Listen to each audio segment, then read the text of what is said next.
අදත් ඔබ සාදරයෙන් පිළිගන්නවා අපගේ YouTube channel එක වෙත සෞම්‍ය ඇග්‍රෝ හවුස්. ගිය සතියේ අපි කතා කළා ඇන්තූරියම් වගාව සම්බන්ධයෙන්, පැල සම්බන්ධයෙන්, වගා මාධ්‍ය සම්බන්ධයෙන්, පැල වලට යොදා ගන්න බඳුන් සම්බන්ධයෙන් විස්තර කතා කළා. ඒ වගේම අද කතා කරන්න බලාපොරොත්තු වෙනවා නිවැරදිව පැලයක් සිටුවා ගන්න ආකාරය. කොහොමද බඳුන් මාධ්‍ය සකස් කරන ආකාරය. ඒ සම්බන්ධව අද වීඩියෝ එකෙන් අපි විස්තර කතා කරමු.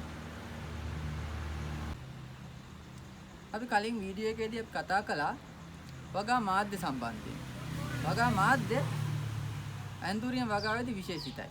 මොකද ජලය හොඳින් බැස යන මාධ්‍යයක් වෙන්න ඕනේ.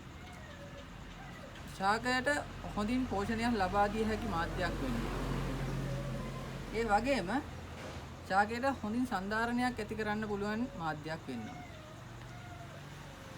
වාණිජ්‍ය වශයෙන් පහසුවෙන් ලබා ගන්න හැකියාව තියෙන්නත් අවශ්‍යයි. ඒ ආකාරයට ගත්තහම වගා මාධ්‍ය ලෙස සියුම් වැලි, බොරළු, කැබලි සහිත පොල්ලෙලි, පොල් කොහුබත්, උළු හෝ ගඩොල් කැට අපිට යොදා ගන්න පුළුවන්. මෙම මාධ්‍යයේදී අපිට කැට පොහොර අවශ්‍ය නම් මාධ්‍ය සමග මිශ්‍ර කර බඳුනට තැන්පත් කරන්න පුළුවන්. ඒ සඳහා අපිට ඔස්මොකොට් වෙන කැට පොහොරක් භාවිතා කරන්න පුළුවන්. එසේම අපි යොදා ගන්න මාධ්‍ය පොල්ලෙලි විශේෂයෙන්ම දින 3ක් පමණ ජලයේ පොඟවා වරින් වර ජලය මාරු කර කහට ඉවත් කරගත් පොල්ලෙලි වීම අත්‍යවශ්‍යයි. මොකද පොල්ලෙලි වල කහට ඇන්තූරියම් වගාවේදී ඇන්තූරියම් ශාකයේ මුල් වලට විස සහිතයි. එමගින් මුල් වලට හානි සිදුවී රෝග පලිබෝධ පැතිරීම ඉක්මන් කරනවා. ඒ වළක්වා ගන්න වාණිජ වගාවක් වශයෙන් අප රසායනික ද්‍රව්‍ය යොදා කහට ඉවත් කළ පොල්ලෙලි කැබලි සහ කොහොබත් භාවිත කරන්න හැකියි. එසේ නැතිනම් අපට දින 3ක් පමණ ජලයේ මම පෙර සඳහන් කළ පරිදි ජලයේ පොඟවා තබා වතුර ඉවත් කර යොදා ගන්න පොල්ලෙලි කැබලි යොදා ගන්න පුළුවන්.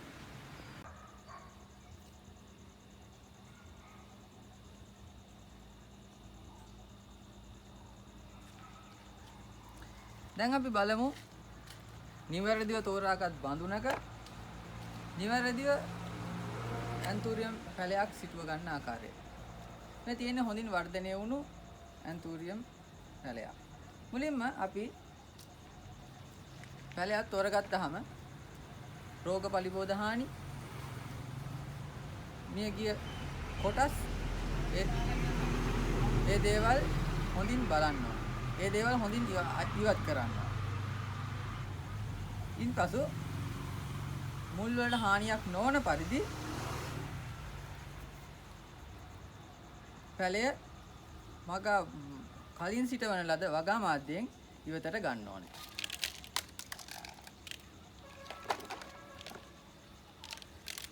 එසේම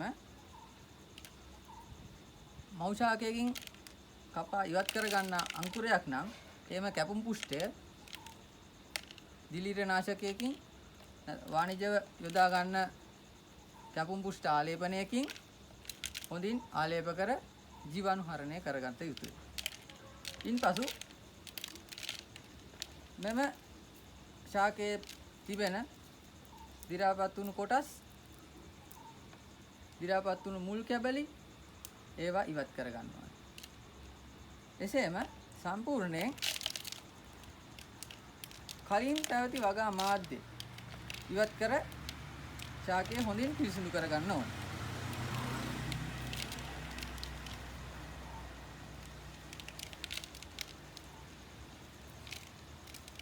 ඉන්පසු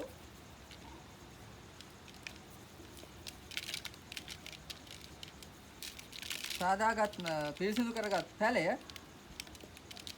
පෙර සඳහන් කළ ආකාරයට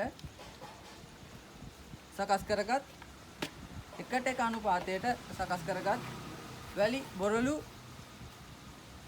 කොහුබත් කැවලි යොදාගත් මාධ්‍යයක සිටවීම සිදු කරනවා. ප්‍රථමයෙන් මාධ්‍යයට බඳුනේ පතුලට උළු කැවලි කිහිපයක් යොදා ගන්නවා ජල වහනය ක්‍රමවත්ව සකස් කර ගැනීමට.